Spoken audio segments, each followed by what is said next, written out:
அதே மாதிரி எல்லோரையும் போல தூங்காமல் இருக்கணும். எல்லோரையும் போல அந்த மனிதனுடைய இயற்கை தேவைகள் இருக்கு இல்லையா, அதையெல்லாம் ஜெயித்தவராக இருக்கணும்.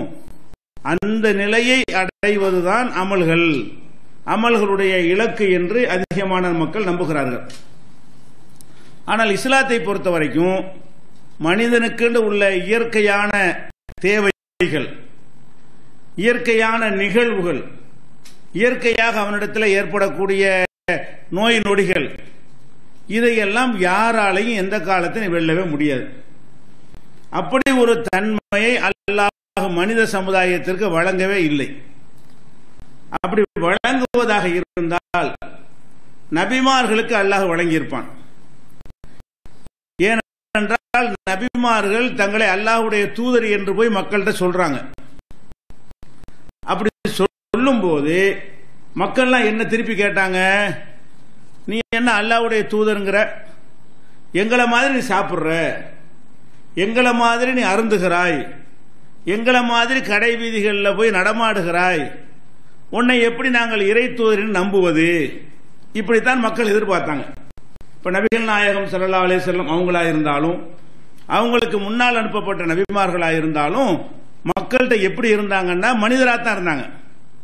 எல்லா வகையிலையும் மனிதர்கள் என்கிற நிலையிலிருந்து கொஞ்சம் கூட வித்தியாசப்பட்ட படைப்பாக, ஒரு தனி படைப்பாக அவர்கள் மக்கள் மத்தியில காட்சி தரவில்லை. அப்படி அவர்கள் படைக்கப்படவும் இல்லை. அப்ப எல்லாருமே என்ன சொன்னாங்கன்னா, மாலிஹாதர் ரசூல், இவர் என்ன ரசூல், யகுலு தாம், உணவை உண்கிறார், அது மாதிரி எம்சி பில் அஸ்வாக், கடை வீதிகளிலே நடமாடுகிறார், இவர் எப்படி தூதராக இருப்பார் அப்படின்னு மக்கள் கேட்கிறாங்க. அப்ப அல்லாஹ் இப்படி ஒரு தன்மையை நம்ம கொடுத்தோம் என்று சொன்னால் மக்கள் தூதராக ஏத்துக்குருவாங்க. நபி அனுப்பும் போது சாப்பிடாதவராக அல்லாஹ் அனுப்பியிருந்தான்னு வைங்க, அப்ப அந்த மக்கள் ஏத்துக்குருவாங்க. குடிக்காதவராக ஒருத்தர் அனுப்பினார்னு வைங்க, பாத்தீங்களா அவர் குடிக்கல, நம்ம குடிக்கிறோம், ஆமா சாப்பிடுறோம் அவர் சாப்பிடாம இருக்காரு, நம்ம தூங்குறோம் அவர் தூங்காம இருக்காரு, அப்ப நம்ம அல்லாஹ்வுடைய தூதர்னு ஏத்துக்கிறலாம் என்ற மாதிரியான ஒரு நம்பிக்கை எளிதாக மக்களுக்கு ஏற்பட்டு விடும். ஆனா அல்லாஹ் என்ன செய்யறான்னு கேட்டா அதை ஒத்துக்கிற மாட்டேங்கிறான். இப்படித்தான் அனுப்புவோம், இப்படித்தான் மனுஷன்டா, இப்படித்தான் இறை தூதர்களை அனுப்புவதாக இருந்தாலும் அந்த தூதர்களுக்கு கொஞ்சம் மனித தன்மையில வித்தியாசமாக இருந்தால், மக்கள் நம்புவதற்கு அது உதவியாக இருந்தாலும் அல்லாஹ் ஒரு தூதரையும் இப்படி அனுப்பவே இல்லை. திருமறை குர்ஆன்ல சொல்லி காட்டுகிறான், ஒமா ஜஅல்நாஹும் ஜஸதன் லா யகுலுன தாம், எந்த ஒரு இறை தூதரையும் உணவு உண்ணுகிற உடலை பெற்றவர்களாகத்தான் படைத்திருக்கிறோம், உணவு உட்கொள்ளாத உடல் அமைப்பு கொண்டவர்களாக ஒரு தூதரையும் நாம் அனுப்பியது இல்லை. அல்லாஹ் குர்ஆன்ல சொல்றான், ஒரு தூதரை அனுப்புறோம் என்று சொன்னால் நாங்கள் எல்லோரும் இப்படி சாப்பிடுகிறோமோ அது மாதிரி சாப்பிடக்கூடியவராகத்தான் அந்த தூதர் இருப்பார், சாப்பிடுதலை வென்றவராக இருக்கவே மாட்டார். இப்படி நாம் படைத்ததே இல்லை என்று 22வது அத்தியாயத்தில் 8வது வசனத்தில் அல்லாஹ் சொல்லி காட்டுகிறான். அதே மாதிரி மக்களும் என்ன சொல்றாங்க, மாஹாதா இல்லா பஷரும் மிஸ்லுக்கும், இவர் உங்களை மாதிரி ஒரு மனிதர், தூதர் உங்கள்கிட்ட சொல்லிட்டு இருக்கிறாரு, இவர் உங்களை மாதிரி ஒரு மனிதர், யகுலு மிம்மா தாக்குலூன், நீங்கள் உண்ணுவதை அவர் உண்ணுகிறார், ஓ யஷ்ரபு மிம்மா தஷ்ரபூன், நீங்கள் அருந்துவதைத்தான் அவரும் அருந்துகிறார், அப்ப என்ன இவர் தூதர் அப்படின்னு மக்கள் கேட்கிறாங்க. அப்ப அதுக்காக வேண்டிய அதில் மாத்தினானா? இல்ல, இப்படித்தான் தூதர் நான் அனுப்புவேன், இதுதான் அல்லாஹ்வுடைய பதிலாக இருந்தது. அதே மாதிரி இதே 23வது அத்தியாயத்தில் 33வது வசனத்தில் அல்லாஹ் சொல்லி காட்டுகிறான். அதே மாதிரி இதுக்கு பதில் அல்லாஹ் சொல்லி காட்டும் போது, ஒமா அர்சல்னா கப்லக மினல் முர்சலின், உமக்கு முன்னர் அனுப்பப்பட்ட எந்த ஒரு தூதராக இருந்தாலும் இல்லா அன்னஹும் லயகுலுன தாம், அவர்கள் உணவு உண்பவர்களாகவே தவிர இருக்கவில்லை. வயம்ஷூன ஃபில் அஸ்வாக், கடை வீதிகளில் நாங்கள் நடமாடுவோமே அப்படி நடமாடக்கூடியவராகவே தவிர எந்த ஒரு தூதருமே நாம் அனுப்பியது கிடையாது என்று 25வது அத்தியாயத்தில் 30வது வசனத்தில் அல்லாஹ் சொல்லி காட்டுகிறான். அப்ப நபிகள் நாயகம் ஸல்லல்லாஹு அலைஹி வஸல்லம் அவங்க கூட மக்கள்கிட்ட என்ன சொன்னாங்க, இன்னமா அனபஷரும் மிஸ்லுக்கும், மக்கள்கிட்ட போய் சொல்லும் போது மனித தன்மைன்னு ஒன்று இருக்குல்ல, அதை எடுத்துக்கொண்டோமையானால் நானும் உங்களை போன்றவன் தான், இன்னமா அனபஷரும் மிஸ்லுக்கும், நான் உங்களை போன்ற மனிதன் தான் என்று மக்கள்கிட்ட போய் சொல்லுங்கிறான். வித்தியாசம் என்ன, யூஹா இலைய, எனக்கு அல்லாஹ்விடமிருந்து வஹி வருகிறது, செய்தி வருகிறது, உங்களுக்கு வராது. மற்ற யாருக்கும் அல்லாஹ்விடமிருந்து நமக்கு வஹி வருமா, இறை செய்தி வருமா? வராது. ரசூலுல்லாஹ் வாங்கி நமக்கு தருவார்கள். ஆனால் மற்ற விஷயங்கள் அவங்க எப்படி இருந்தாங்கன்னு சொன்னா அது மனிதராக தான் இருந்தாங்க அப்படின்னு போய் ரசூலுல்லாஹ் நல்லா சொல்றான். மக்கள்கிட்ட போய் நீங்கெல்லாம் நல்லா சாப்பிட்றீங்க 3 வேளை, நான் வந்து மாசத்துக்கு ஒருக்கா தான் சாப்பிடுவேன் அப்படின்னு சொல்லலாம்ல. நீங்க டெய்லி 3 தடவை 10 தடவை தண்ணி குடிக்கிறீங்க, நான் 6 மாசம் ஒருக்கா தான் தண்ணி குடிப்பேன் அப்படின்னு சொல்லி இருந்தால் அந்த வித்தியாசத்துக்காக வேண்டியாவது தூதர் நம்பியிருப்பாங்க. ஒரு டிஃபரெண்டா இருக்கார்ல இவர், நம்மளையெல்லாம் விட ஒரு மேம்பட்ட நிலையில் இருக்கார் இல்லையா அப்படின்னு சொல்லியிருப்பார்கள்.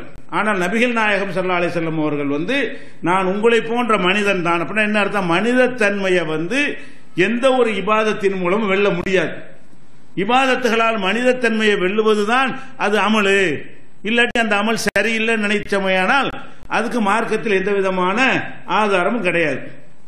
இன்னும் சொல்ல போனா அல்லாஹ் என்ன சொல்றான்னு கேட்டா அவர் பதில் சொல்லும்போது அவங்க கேட்கறாங்க, ஒரு மலக்கு அனுப்பியிருக்கலாம் தான், அல்லாஹ்வுடைய தூதர்னு சொல்லி இவரை போய் அனுப்புனதுக்கு பதிலா இவருக்கு தாய் இருக்கிறாங்க, தந்தை இருக்கிறாங்க, புள்ளக்கு மனைவி இருக்கிறாங்க, மக்கள் இருக்கிறாங்க, சாப்பிட்றாரு, குடிக்கிறாரு, நோய் வாய்ப்படுறாரு, இப்படியான ஒரு ஆளை பிடிச்சி அனுப்புறதுக்கு பதிலா ஒரு மலக்கு அனுப்பியிருந்தா இறை தூதர்னு சொல்லி, இப்ப ஜிப்ரீல் மீகாயில் மலக்குகள் இருக்கிறாங்க, அவங்களே உலகத்துக்கு அனுப்பி நான் தான் அல்லாஹ்வுடைய தூதரு அப்படின்னு சொன்னா அவர் எப்படி மக்கள்கிட்ட வாழ்வாரு? சாப்பிடவே மாட்டார். நீங்க அவர் தனியா செக் பண்ணி வச்சு 1 மாசம் அவரை கண்காணிச்சாலும் அவர் ஒரு சின்ன ஒரு துரும்பை கூட சாப்பிட மாட்டார். அப்ப மக்களுக்கு என்ன வரும்? சரிதான், இவர் நம்ம தூதர்னு ஏத்துக்கலாம், நம்மள மாதிரி இல்ல அப்படிங்கிற மாதிரி மக்கள் கோரிக்கை வைக்கிறாங்க. அல்லாஹ் அதுக்கு என்ன பதில் சொல்றான்னு கேட்டா, உலவு ஜஅல்நாஹு மலக்கன் லஜஅல்நாஹு ரஜுலா. அடே மலக்க தூதர் அனுப்புனாலும் மனுஷனை மாற்றி தான் அனுப்புங்கிறான்ல. மனுஷனுக்கு வழிகாட்டு அனுப்பும் போது மனித தன்மையோடு தான் இருக்கணும். மனித தன்மை இல்லாம அந்த மலக்கு வழிகாட்டினார்னு வைங்க, மக்கள் என்ன சொல்லுவான்? நீ மலக்கு உனக்கு ஏழும் எனக்கு ஏழுமான்றான். நீ மலக்கா இருக்கிற, நீ என்ன வேணாலும் செய்வ, எனக்கு ஏழுமா, எனக்கு தாங்கிக்கிற முடியுமா, எனக்கு அந்த சிரமத்தை சுமக்க முடியுமான்னு கேட்டுருவான். அதுக்காக அல்லாஹ் என்ன சொல்றான்னு கேட்டா, உனக்கு வழிகாட்டுறதுக்கு மலக்கையே பிடிச்சி அனுப்புறதா வச்சாலும் அவர் மலக்க வரமாட்டார். அவரை நான் மனிதனாக மாற்றி தான் அனுப்ப மாட்டேன். ஒரு பேச்சுக்கு வந்து மலக்கை மனிதனுக்கு தூதரை அனுப்பினாலும் தூதர்னு அனுப்பின உடனே அது என்னவா மாறிடுவார்? அவரு மனிதனா மாறி விடுவார். ஒலல் அபஸ்னா அலைஹிம் மா யல்பிசுன். இப்ப பண்ண குழப்பத்தை அப்பவும் பண்ணுவாங்க. இப்ப என்ன குழப்பம் பண்றான்? திங்கிறாருங்கிறான், அப்போ திம்பாரு. மலக்கை அனுப்புனாலும் அவர் திங்கக்கூடிய மலக்காத்தான் வருவார், குடிக்கக்கூடிய மலக்காத்தான் வருவார், தூங்கக்கூடிய மலக்காத்தான் வருவார். இப்ப கேட்ட அதே கேள்வி திருப்பி நீ கேட்ப. அப்ப இதுல என்ன விளங்குது? மனிதனுக்குன்னு சில இயற்கை தேவைகள் உடையவர்களாக அல்லாஹ் படைத்திருக்கிறான். அது மாறுவதற்கு எந்த விதமான கடுகளவு சான்ஸும் மார்க்கத்தில் கிடையாது. அப்படியெல்லாம் செஞ்சார்கள் யாரை பத்தியா சொன்னார்களே ஆனால் அது முழுக்க முழுக்க கட்டுக்கதையா இருக்கும், அது பொய்யாக இருக்கும். அதுக்கு எந்த விதமான கடுகளவுக்கு அதுக்கு முகாந்திரம் இல்லை என்று நம்ம நம்ப வேண்டும். அதை அடைவதற்கு நம்ம சில பேர் நினைக்கிறாங்க, நம்மெல்லாம் தொழுகிறோம், அதே மாதிரி தின்றுட்டு இருக்கிறோம், தொழுது ஒரு சோத்தை கூட குறைக்க மாட்டேங்குது, நம்ம நோம்புலாம் வைக்கிறோம், அதே மாதிரி தான் சாப்பிட்றோம், ஹஜ்ஜுக்கெல்லாம் போறோம், நம்முடைய இயற்கை தேவையில் எதுவுமே குறைய மாட்டேங்குத, ஒரு இம்ப்ரூவ்மெண்டே இல்லையே, அப்ப நம்ம எல்லாம் என்ன வணங்குறோம் அப்படிங்கிற மாதிரி இந்த பெரியார்கள்ங்கிற பேரில் எழுதி வைத்த கட்டுக்கதைகளை பார்க்கும் பொழுது நமக்கு தோன்றுமையானால் என்ன வழங்கிக் கொள்ளணும்? இப்படி ஒண்ணு இல்லவே இல்லை. மனிதன் வந்து உண்ணாம பருகாம நோய்வாய்ப்படாம இப்படி எல்லாம் இருக்கக்கூடிய தன்மை எந்த ஒரு காலத்திலையும் எந்த ஒரு தூதருக்கும் அல்லாஹ் கொடுத்ததே இல்லை. உதாரணமா எடுத்துக்கொண்டால் இப்ப நமக்கு நோய் நொடி வருது, நல்லா அல்லாஹ்வுக்கு அர்ப்பணிச்சு வணக்க வழிபாடு செஞ்சா வருமா வராதா? வரும். நபிகள் நாயகம் ஸல்லல்லாஹு அலைஹி வஸல்லம் அவர்களை அப்துல்லாஹ் இப்னு மஸ்ஊத் அவர்கள் ஒரு நாள் பார்க்க போறாங்க. பார்க்க போனா அந்த நோயுடைய வேதனையில் ரசூலுல்லாஹ் துடிக்கிறாங்க. நோயுடைய வேதனையை பார்த்து விட்டு இப்னு மஸ்ஊத் கேட்கிறாங்க, அல்லாஹ்வுடைய தூதரே ரொம்ப கஷ்டப்படுறீங்களா, ரொம்ப வேதனைப்படுறீங்களா அப்படின்னு கேட்கிறாங்க. அப்ப நபிகள் நாயகம் ஸல்லல்லாஹு அலைஹி வஸல்லம் சொல்றாங்க, ஊ ஆக்கு கமா யூ ஆக்கு ரஜுலானி மின்கும். உங்கள 2 பேர் படுற கஷ்டத்தை நான் ஒரு ஆள் படுறேன், அவ்வளவு வேதனையா இருக்குது. ஒரு நோய் வந்து காய்ச்சல் வந்து அதனால் நபிகள் நாயகம் பாதிக்கப்படுறாங்க. அந்த பாதிப்பு எப்படி இருந்தது? இருவர் பாதிக்கிற அளவுக்கு 2 மடங்காக எனக்கு இருந்தது என்று நபிகள் நாயகம் ஸல்லல்லாஹு அலைஹி வஸல்லம் அவர்கள் அவருக்கு அந்த பதில சொல்றாங்க. இது புகாரில் 5648வது ஹதீஸில் பதிவு செய்யப்பட்டிருக்கிறது. இது எதை காட்டுது? ஒரு மனிதனுக்கு நோய் வந்தால் அவர் எப்படி துடிக்குவாரோ அப்படித்தான் ரசூலுல்லாஹ் துடிப்பாங்க. எப்படி மற்றவர்கள் நோய் வருமோ அப்படி நபிகள் நாயகம் ஸல்லல்லாஹு அலைஹி வஸல்லத்துக்கு நோய் வரத்தான் செய்யும். அதெல்லாம் என்ன செய்ய முடியாது, நோய் வராத ஒரு உடலமைப்பு பெற்றவராக மாற முடியுமான்னா மாற முடியாது.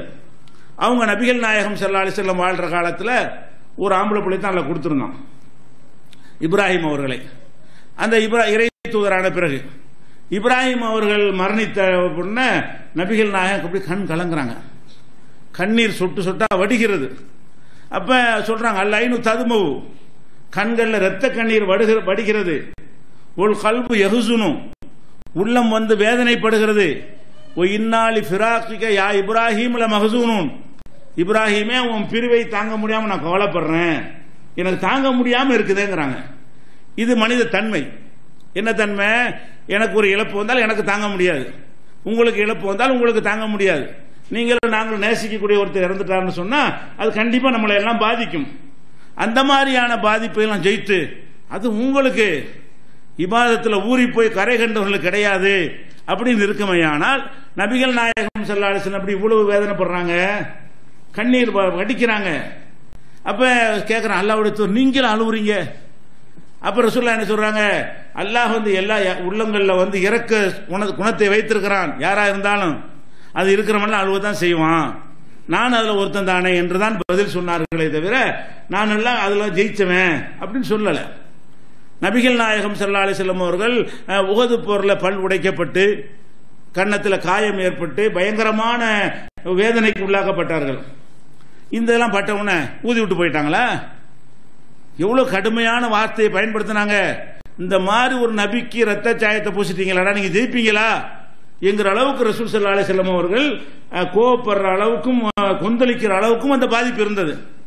ஏன் ஒரு கொசு கடிச்ச மாதிரி வச்சுட்டு போயிட வேண்டியதானே? நம்மளை வெட்டினா எப்படி நமக்கு பாதிப்பு ஏற்படுமோ அது மாதிரிதான் நபியை வெட்டினாலும் அவங்களுக்கு பாதிப்பு ஏற்படும், வேதனை ஏற்படும், வலி ஏற்படும். அந்த வழியில நாம எப்படி சில வார்த்தைகளை வெளிப்படுத்துவோமோ அது மாதிரிதான் அவர்களும் வெளிப்படுத்துவார்கள். இந்த வார்த்தையை கூட எல்லாம் கண்டிச்சான். என்ன கண்டிச்சான்? என்னை தாக்கியவர்கள் எப்படி ஜெயிப்பார்கள், கைஃப யுஃப்லிஹு கௌமுன் சஜ்ஜு நபியஹும், நபிக்கு காயம் ஏற்படுத்தியவர்கள் எப்படி ஜெயிப்பார்கள் என்று அல்லாஹ்வுடைய தூதர் சொன்ன பொழுது லைஸ லக மினல் அம்ரி ஷைஉன், நபியே அதிகாரத்தில் உமக்கு பங்கு இல்லை என்று அல்லாஹ் வசனத்தை இறக்குறான். அவங்க வெற்றி பெறுவார்களா மாட்டார்களா என்று நான் முடிவு செய்வேன், நீ எப்படி முடிவு செய்வ? அப்ப ஜெயிப்பாங்களா ஜெயிக்க மாட்டாங்களான்னு முடிவு நான் செய்யும் பொழுது நீ என்ன சொல்ற? என்னையை தாக்கியவர்கள் எப்படி ஜெயிப்பார்கள்?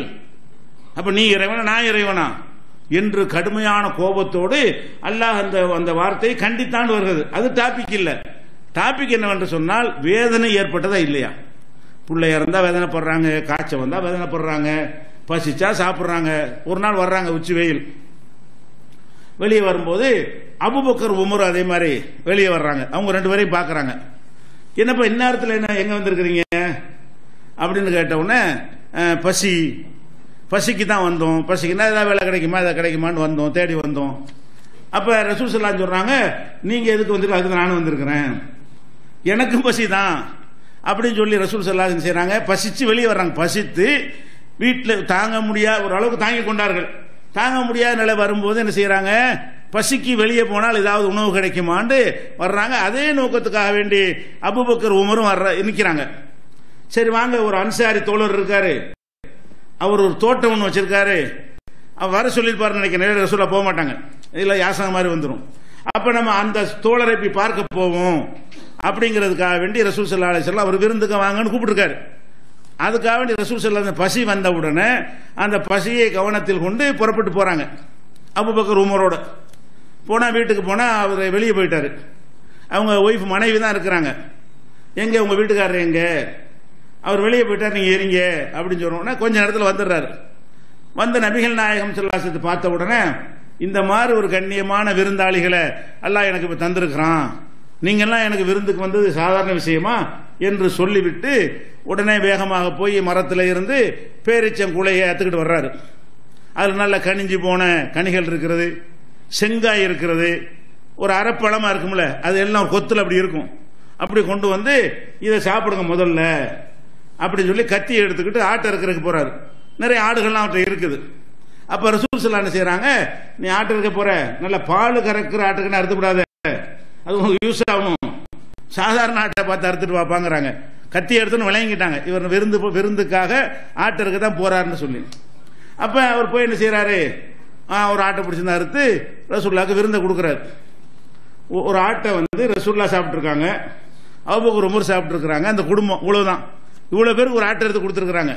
அப்ப நல்லா சாப்பிட்டு ரசூலுல்லாஹ் சொல்றாங்க, இந்த இந்த அருட்கொடைக்காகவும் அல்லாஹ்விடத்தில் நீங்கள் விசாரிக்கப்படுவீர்கள் அப்படின்னு சொல்லிவிட்டு அவங்க புறப்படுறாங்க. அப்ப இதுல எதுக்கு இதை சொல்றோம்னு கேட்டா, அல்லாஹ்வுடைய தூதர் தானே, அவங்களாம் பசியில ஒரு மேட்ரா, பசிக்காம பசியா இருந்தா அப்படி இருந்துருவாங்க, எத்தனை நாளைக்கு இருந்துருவாங்க, அதெல்லாம் கிடையாது. பசியை நமக்கு தாங்க முடியாட்டு என்ன செய்வோம், இருக்கலாம் உருட்டி கட்டி பார்ப்போம், வீட்டில் ஒண்ணும் இல்லையா, வெளியே ஏதாவது கிடைக்குமான்னு போவோமா இல்லையா. அப்ப நீங்க நாங்கள்லாம் எப்படி ஒரு பசி ஏற்பட்டால் அதை தனித்துக் கொள்வதற்காக வேண்டி பாடுபடுகிறோமோ, வெளியே சென்று அதை தேடுகிறோமோ, அப்படி தேடக்கூடிய தன்மை தானே அல்லாஹ்வுடைய ரசூலுக்கு இருந்திருக்குது, அபூபக்கருக்கு அதானே இருந்திருக்கிறது, உமருக்கு அதானே இருந்திருக்கிறது, 3 பேர் தானே போறாங்க அந்த மாதிரி. அப்ப இந்த மாதிரியான அடிப்படையில் தான் நபிகள் நாயகத்தினுடைய வாழ்க்கை இருந்தது, எல்லா நல்லடியார்களுடைய வாழ்க்கையும் இருந்தது. ஆனால் இதில் அமல்ங்கிற பேர்ல என்ன செஞ்சிருக்கிறாங்க தெரியுமா, இந்த தப்லீக் தாலீம் அமல் சிறப்பு இருக்கு இல்லையா, அதை எடுத்து பார்த்தீங்கன்னு சொன்னா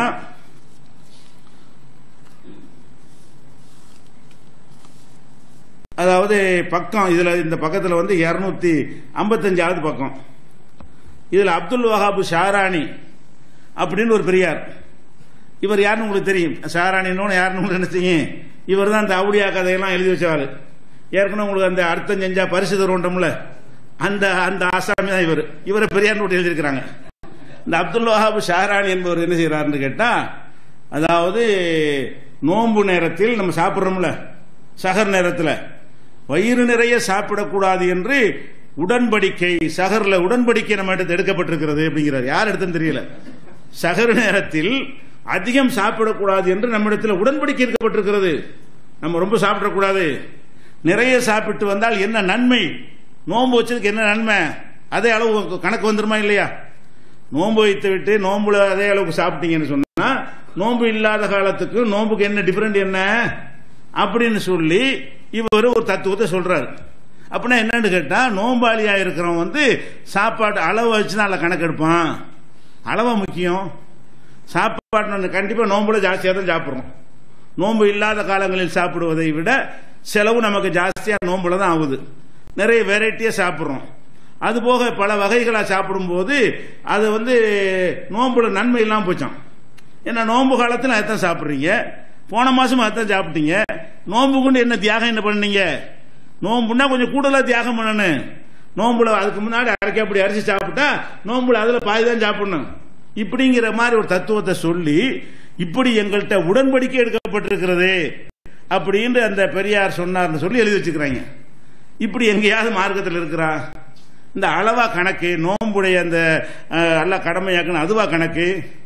பசியை உணரும் போது அல்லாஹ்வுக்கு பயந்து சாப்பிடாம இருக்கிறோம், மற்ற நாளில் இதே அளவு தான் நம்ம சாப்பிடாம இருக்கிறோம். நோன்பு காலத்தில் எவ்வளவு நேரத்துக்கு பசியா இருக்கிறோமோ அதே மாதிரி தான் நோன்பு அல்லாத காலத்திலையும் பசியா இருக்கிறோம். அது தூக்கத்தில் கழிஞ்சிடுறதுனால நமக்கு பசியை உணர்றது கிடையாது. ராத்திரி சாப்பிட்டு படுக்கிறீங்க, காலையில் சாப்பிட்றீங்க, 12 மணி நேரம் வந்துடுது. அப்படி பார்த்தானே ராத்திரி 10 மணிக்கு சாப்பிட்டு காலையில் 10 மணிக்கு காலை டிஃபன் சாப்பிட்டீங்கன்னா 10 to 10 எவ்வளோ ஆச்சு? 12 மணி நேரம் சாப்பிடாம தானே இருக்கிறீங்க. அப்ப இரவில் நீங்கள் சாப்பிடாமல் இருக்கிறீர்கள், அதே டைம் தான். சாப்பாடு இந்த டிஃபரெண்ட் வர கிடையாது. ஆனால் என்ன வித்தியாசம், இப்ப இரவுல நம்ம பகல்ல சாப்பிடாம இருக்க போறோம், சகருக்கு சாப்பிட்டுறோம், அப்புறம் நோன்பு இருக்கும்போது சாப்பிடுறோம். பகல்ல சாப்பிடாம இருக்கிறோமே அதுவும் அதே டைம் தானே வருது. அதுல விஷயம் என்னவென்று கேட்டால் அதை முடிச்சுக்கிட்டு இருக்கிறோம், உணர்றோம், பசிக்குது, சாப்பாடு வேணும்னு கேட்குது, இறைவன் தடுத்து விட்டான் என்பதற்காக நம்ம அதை தவிர்க்கிறோம். அப்ப இதுல பாடம் என்ன, அளவு பாடம் கிடையாது. அளவு அதிகமாவது என்பது நோம்பினால் கிடைக்கிற நன்மை கிடையாது.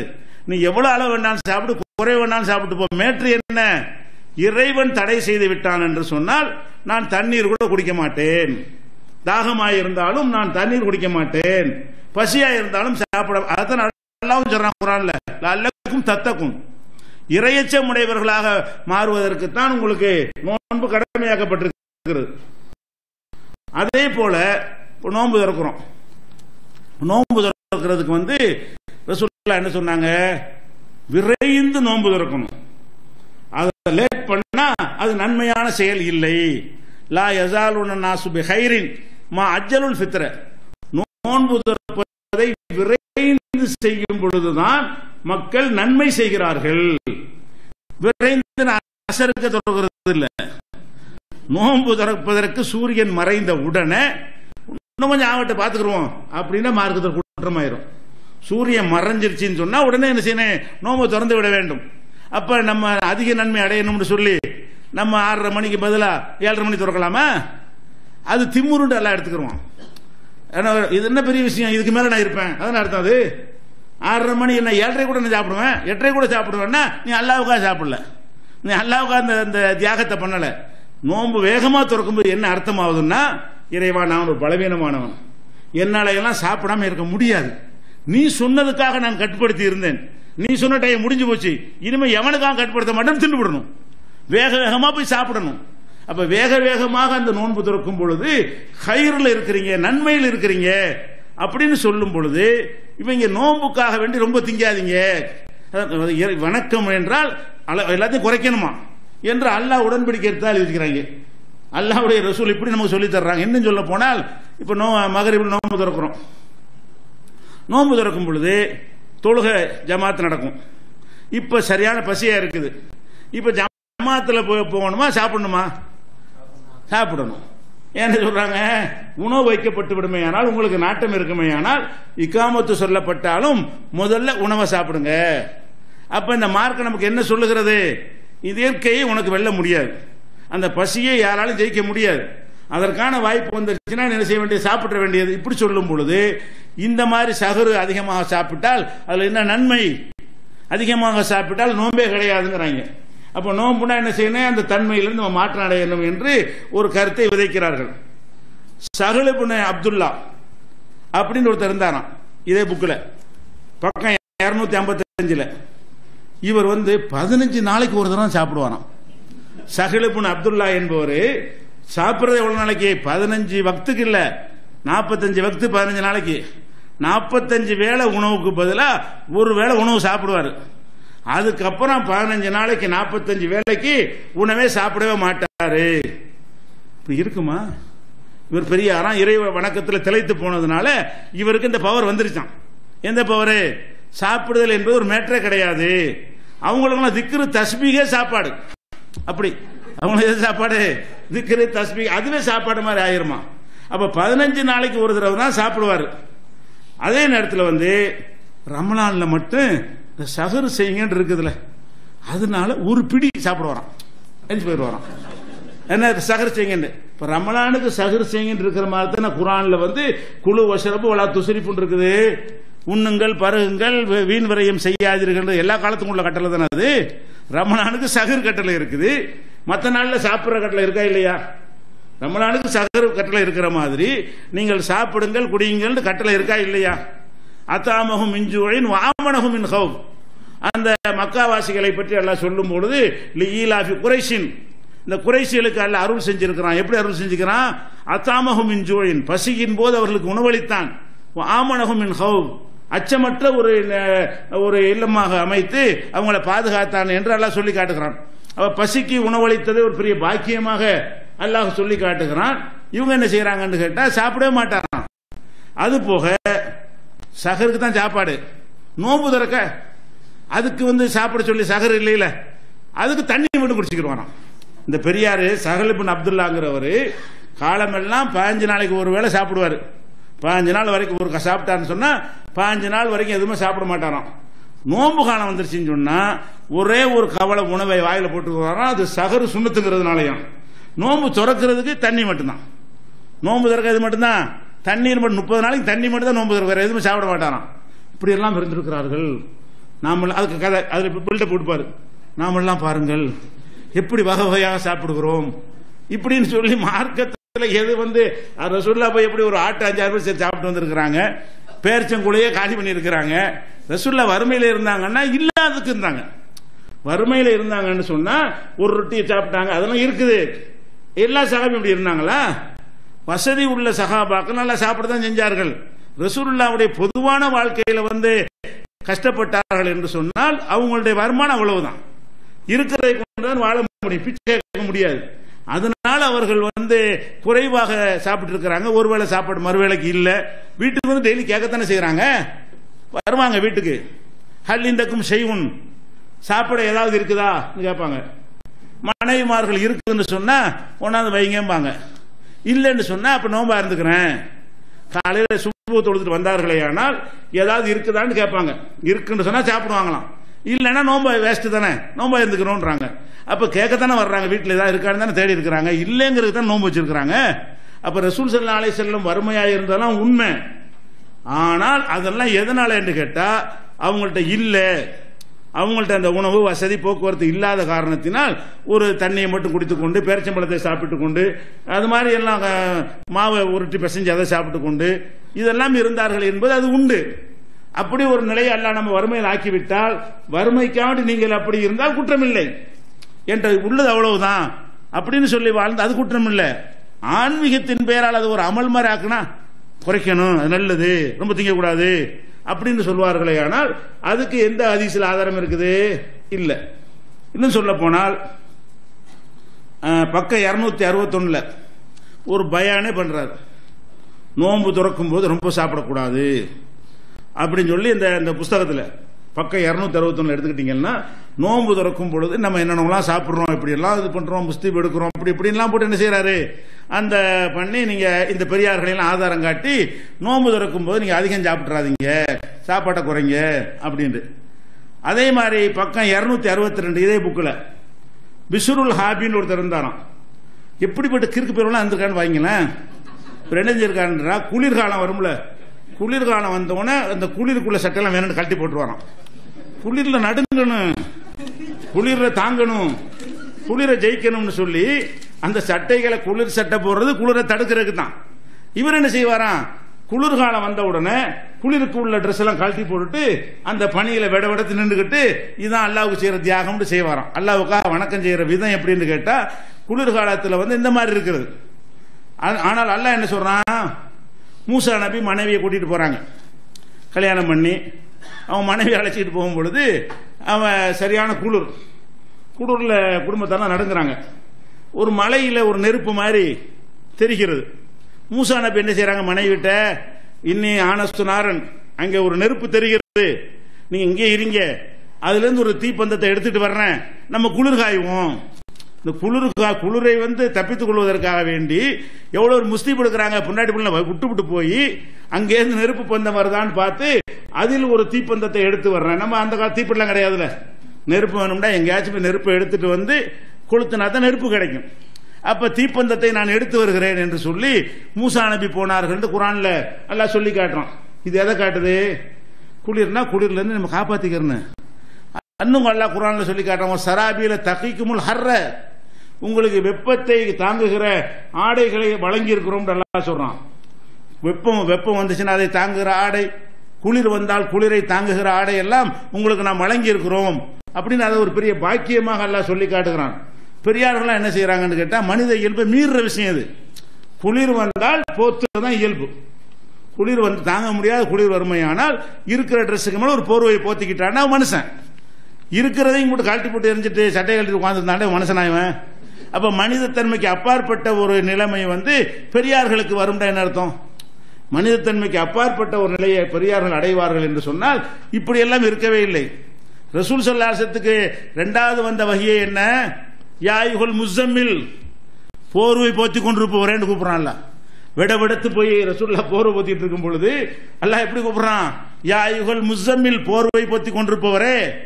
அப்ப போர்வை போத்துறதே அது ஒரு கண்டிக்கத்தக்க ஒரு செயலா அல்லாஹ் சொல்லி காட்டுறான். அப்ப அல்லாஹ்வுடைய ரசூல் ஆன பிறகு அவர்களும் நடுங்கி போய் என்ன செய்யறாங்க, போர்வை சம்மிலூனி என்னை போர்த்துங்கள் சொல்லுன ஹதீஜா நாயகி அவர்கள் போர்த்தி விட்டார்கள் என்றெல்லாம் புகாரில ஹதீஸ் இருக்கிறது, இன்னும் பல நூல்கள் இருக்கிறது. அப்ப அல்லாஹ்வுடைய தூதரா இருந்தாலும் குளிர் வந்தா போத்த தானே வேணும், குளிர் நடந்தால் போத்த வேண்டும், அதான் இயல்பான ஒரு விஷயம். பெரியார்கள் அப்படிலாம் செய்ய மாட்டார்கள் சொல்லி அவங்கள ஒரு தெய்வீக ஒரு தன்மை மிக்கவர்களாக காட்டுற மாதிரி இந்த விஷயங்கள்லாம் எழுதி வைத்திருக்கிறார்கள். அதே மாதிரி பக்கம் 263 கலீல் அகமது ஒரு பெரியார் இருந்தாராம். இது ரொம்ப டேஞ்சர். அவருக்கு பசிக்கவே செய்யாதான். அவனாவது 5 நாளைக்கு ஒழுங்கா சாப்பிட்றான் ஒருத்தன். இது என்னன்னு கேட்டா கலீல் அகமதுங்கிற பெரியாருக்கு பசிக்கவே செய்யாது. அப்படியான ஒரு தன்மை பெற்ற அந்த பெரியார்கள் இருந்தார்கள். இப்படி நபியே இல்லைன்னு அல்லாஹ் சொல்றான். பசிக்காத உடலை கொண்டவர்களாக யாரையும் நாம் படைத்ததே இல்லைன்னு அல்லாஹ் சொல்றான். இறை தூதர்கள்ட்ட அதைத்தான் மக்கள் எதிர்பார்த்தாங்க. எதிர்பார்த்தாலும் நீ சொன்ன மாதிரி படைக்க மாட்டேன், மனுஷத்தன்மையை மாற்றி படைக்க முடியாது என்று அல்லாஹ் சொல்லிவிட்டான்.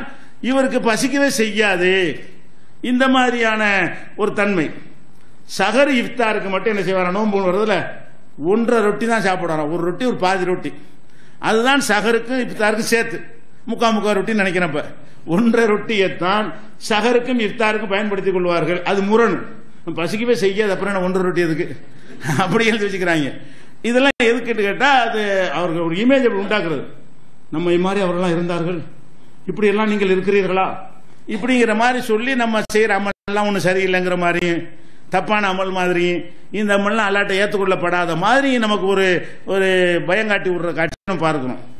அதே மாதிரி பக்கம் 263 ஷாஹ் அப்துல் ரஹீம் அப்படின்னு ஒரு பெரியார் இருந்தாராம். இவர் என்ன செய்வாரான்னு கேட்டா சஹர் இஃப்தாருக்கு மட்டும் பால் இல்லாத சுலைமானி தேநீர் இருக்குல்ல அதான் குடிப்பாராம். சஹருக்கு எந்திரிப்பாராம், ஒரு டிகாசன் ஒரு சாயா குடிச்சிட்டு படுத்துட்டு வரோம். அதான் சஹர் உணவு. காலைல நோன்பு திறக்கிறதுக்கு அது டிகாசன் தான். சுண்ணத்தே முதல்ல என்ன இருக்கு, பேரிச்சம்பழம் இல்லாட்டி தண்ணின்னு இருக்கு. அது கூட தெரியல இந்த ஆளுக்கு. பேரிச்சம்பழத்தை கொண்டு நோன்பு தரங்க, அது கிடைக்காவிட்டால் தண்ணீரை கொண்டு தரங்க ஹதீஸ் தெளிவா இருக்கிறது. இவருக்கு வித்தியாசமான படைப்பா இருந்ததுனால இவர் நினைஞ்சிருக்காருன்னு கேட்டா சஹருக்கு மற்ற நேரத்தில் சாப்பிட மாட்டார் போல இருக்கு. சஹருக்கு ஒரு வெறும் டீம்பாங்கல்ல கடும் கசாயம், அந்த கசாயம் டீயையும் நோம்பு திறக்கவும் இப்படி சாப்பிட்றாருன்னா மற்ற நாள்ல அதுவும் இல்லைன்னு வழங்குது. இப்ப நோம்புக்காக தான் இதெல்லாம் செஞ்சிருக்காரு. அப்ப மீதி 11 மாசமும் சாப்பிட மாட்டேன்னு சொல்லப்படல. இது நோம்புக்கு இதுதான் சொன்னா பேணுதலா இருக்கிற நோம்புல இவ்வளவுதான் சாப்பிடுவார் என்று சொன்னால் இதை விட கம்மியாகவோ அல்ல சாப்பிடாமலையோ அவர் இருந்திருக்கிறாரு. பெரியார்களை பார்த்தீர்களா? இப்படிங்கிறது இதெல்லாம் அமல்னால் இப்படி கிடைக்குமா? இதெல்லாம் செஞ்சாதான் நம்ம அமல் செய்யறது கரெக்ட் ஆகுமா? இல்ல, அப்படி எழுதி வைத்திருக்கிறார்கள். அதே மாதிரி பக்கம் 77 ஒரு பெரியவர் இருந்தாராம். அவர் ஒரு உழு செஞ்சார்னு சொன்னா 12 வருஷத்துக்கு தொழுவாராம். ஒரு தடவை உழு செஞ்சார் என்று சொன்னால் ஒரு உழுவுல செய்வாரு 12 வருஷத்துக்கு தொழுவாராம். அப்ப 12 வருஷமாக இப்ப மலைஜலம் கழிக்கல, காத்து போகல, சிறுநீர் போகல, உழு முறியலன்றதுன்னு அர்த்தம். ஒரு உழுவுல 12 வருஷம் தொழுவாரு. 12 வருஷமா படுத்ததே இல்லை. 12 வருஷமா உடம்ப சாய்க்கணுங்கிறது எவ்வளவு ஒரு இயல்பானது. மனுஷன் தலை சாய்க்க ஒரு இல்லாட்டி சரியா வருமா? அல்லாஹ் பகலை உழைக்கிறதுக்காகவும் இரவை நீங்கள் ஒரு அமைதி காண்பதற்காகவும் படைத்திருக்கிறேன் அல்லாஹ் சொல்லி காட்டுறான். அப்ப அந்த இரவு பகலை அல்லாஹ் எதுக்காக படைத்திருக்க அதை கூட மீறுகிற வகையில, அதை கூட எதிர்க்கிற வகையில 12 வருஷம் தூங்கவே இல்லை. அவர் தூங்குறது கூட பரவாயில்ல, படுக்கவே இல்லை. தூங்கவே இல்லைங்கிறது ஒரு வகை. அந்த உடம்பு சாய்க்கணும்ல, தூங்காட்டா கூட நின்றுகிட்டே இருக்கும்போது உடம்பு வெயிட் அதிகமாக நம்ம தாங்கி எல்லா உறுப்புகளும் களைத்து போயிடும். அப்படி நெடுஞ்சான் கொஞ்சம் படுத்தா தான் என்ன செய்யும், அந்த கஷ்டங்கள் கொஞ்சம் குறைஞ்சு கொஞ்சம் ரிலாக்ஸ் ஆகும். அது கூட தேவையில்லை. இவர் அப்படிப்பட்ட அதிசய படைப்புன்னா அப்படி மனுஷன் இருக்க முடியுமா? இப்படி எல்லாம் எழுதி வைத்திருக்கிறார்கள். அதே மாதிரி பல நாட்கள் தொடர்ச்சியாக சாப்பிடாம இருப்பாராம்.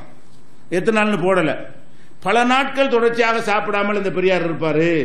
இதெல்லாம் இந்த பெரியார்கள் என்பவர்கள் அமல்கள் மூலமாக இது அமல் சிறப்பு தானே சொல்றாங்க. புஸ்தகத்துக்கு பேர என்ன, அமல்களின் சிறப்பு. இதெல்லாம் அமல்னால கிடைச்சிட்டான். இந்த அமல்கள் செஞ்சதுனால இந்த ஒரு பவர் அவர்களுக்கு கிடைத்து விட்டது. சாப்பிடாம இருப்பார்கள், குடிக்காம இருப்பார்கள், தூங்காம இருப்பார்கள் அப்படின்னு சொல்லி.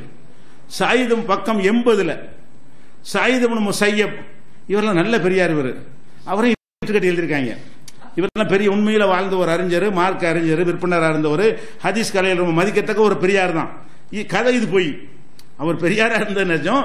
அவர் பேர்ல கூட கதையை விட்டுருக்காங்க. எப்படி எழுதிருக்காங்க, அவர் இஷாவுக்கு ஒழு செஞ்சுட்டு ஃபஜ்ர் தொழுவாராம். அந்த உழுவு கொண்டு எவ்வளவு நாளைக்கு 50 வருஷம் இப்படி செஞ்சாராம். ஒரு நாளைக்கு இஷாவுக்கு உழவு செஞ்சுட்டு கொஞ்சம் முழிச்சுக்கிட்டே இருந்து ஃபஜ்ரையும் தொழுதுவிட்டு தூங்கினால் சரின்னு வச்சுக்கலாம். சில நாட்கள் ரமலான்ல கடைசி பத்தில் நம்மள 1-2 பேர் கூட அப்படி செஞ்சிட முடியும். இஷாவுக்கு உழவு செஞ்சுட்டு மலைஜலம் கழிக்காம காற்று பிரியாம ஒரு கண்ட்ரோலா இருந்து சுபகையும் தொழுதுட்டு என்ன செய்ய முடியும், ஓரிரு நாள் படுக்க முடியும். அது கூட சாத்தியப்படாது. இடையில ஒண்ணுன்னு ஒழு செய்யற மாதிரி தான் வரும். அப்படியே ரொம்ப கஷ்டப்பட்டு செய்யறாருந்தா ஒருத்தர் 2 பேருக்கு ஓரிரு நாளைக்கு இதை செய்ய முடியும். இவர் சையப் என்ன செய்வார்னு கேட்டா, இஷா தொழுகைக்கு ஒழு செஞ்சுட்டு வருவார்ல, அவ்வளவுதான் தொழுதுகிட்டே இருப்பாரு. ஃபஜர் வரைக்கும் தொழுதுகிட்டே இருந்தா அந்த ஒழுவு கொண்டு ஃபஜரையும் தொழுதுட்டு போயிடுவாரு. இப்படி 50 வருஷம், 50 நாள் இல்ல, 50 மாசம் இல்ல, 50 வருஷம் இப்படி செஞ்சிருக்காரு. அப்ப பல்லாயிரம் நாட்கள்.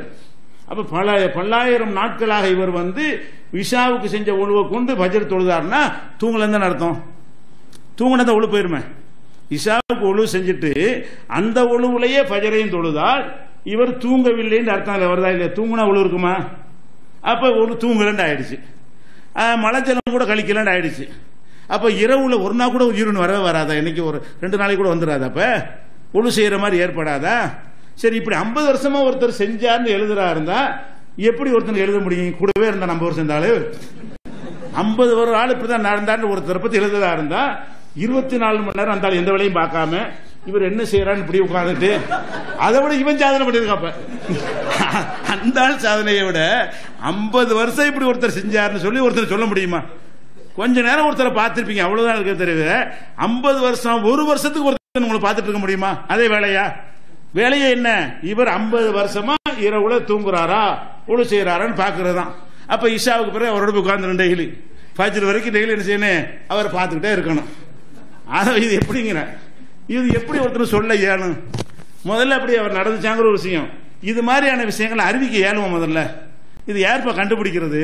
அப்ப இஷாவுக்கு சொன்னோன்னு நம்பிடுறாங்க. அப்படியே இஷாவுக்கு செஞ்ச ஒழுவை கொண்டு ஃபஜ்ர் தொழுதார்கள் அவர் சொன்னார். அவன்கிட்ட நான் அப்படி தொழுதேன்னு சொல்லி அவர் சொல்லல, அவர் தொழுதார் என்று எவனோ சொல்றான். அவனுக்கு எப்படி தெரியும்? அது எந்த ஒரு அடிப்படை இது பொய்யின்னு ஆயிடுது. அதே மாதிரி அபுல் மோத்தமர் ஒருத்தர் இருந்தாராம். அவர் 40 வருஷம் இதே மாதிரி. இவர் 50 வருஷம். யாரு? ஸயீத் இப்னு முஸய்யப் இஷாவுக்கு ஒழு செஞ்சு சுபுஹ் வரைக்கும் அந்த ஒழுவுலையே தொழுதுகிட்டே இருப்பார். இது 50 வருஷம் செஞ்சிருக்காரு. அபுல் மோத்தமர் என்கிற ஒரு பெரியவர் அதே பக்கத்தில் 80ஆம் பக்கத்தில் தான் 40 வருஷம் இந்த மாதிரி இருந்திருக்காரு. அப்ப 40 வருஷமா எவ்வளவு கண்காணிச்சு இருந்திருக்கான் இவர் என்னென்ன செய்யறாருன்னு பார்த்துட்டு இஷாவுக்கு செஞ்ச ஒழுவை கொண்டு 40 வருஷமா இவர் என்ன செஞ்சிருக்காரு, இது பண்ணிருக்காருன்னு சொல்லி. அபு ஹனீஃபா இமாம் 50 அதே மாதிரி. அபு ஹனீஃபா ஹனஃபி இமாம்ங்கிறம அந்த அபு ஹனீஃபா இமாம் அவர்கள் என்ன செய்வாங்கன்னா, இஷாவுக்கு ஒழு செஞ்சுட்டு தொழு ஆரம்பிச்சாங்கன்னா சுபு வரைக்கும் என்ன செய்வாரு, முடிச்சுட்டே இருந்து அந்த ஒழுவுல சுப தொழுது தான் போவாரு. அப்படின்னா இவர் எப்படி இமாமா இருந்திருக்க முடியும்? என்ன ஆராய்ச்சி, எங்க போய் படிச்சாரு, எப்படி மார்க்கத்தை சொல்ல முடியும்? விடிய முடிச்சுட்டா பகல்ல தூக்கம் வந்துருமா இல்லையா? தூங்க முடிஞ்சா தான் இருந்திருக்க முடியும். அப்ப இதெல்லாம் பார்த்தோம்னு சொன்னா அவங்க மேல ஒரு இமேஜ் அப்படி ஏற்படுத்திருக்க வேண்டி, அதாவது தூங்காத விஷயம் அவர்களை பாதிக்காதுன்னு அர்த்தம். இதுக்கு என்ன அர்த்தம் என்றால், இதெல்லாம் ஒரு பெரிய மேட்டரே இல்ல.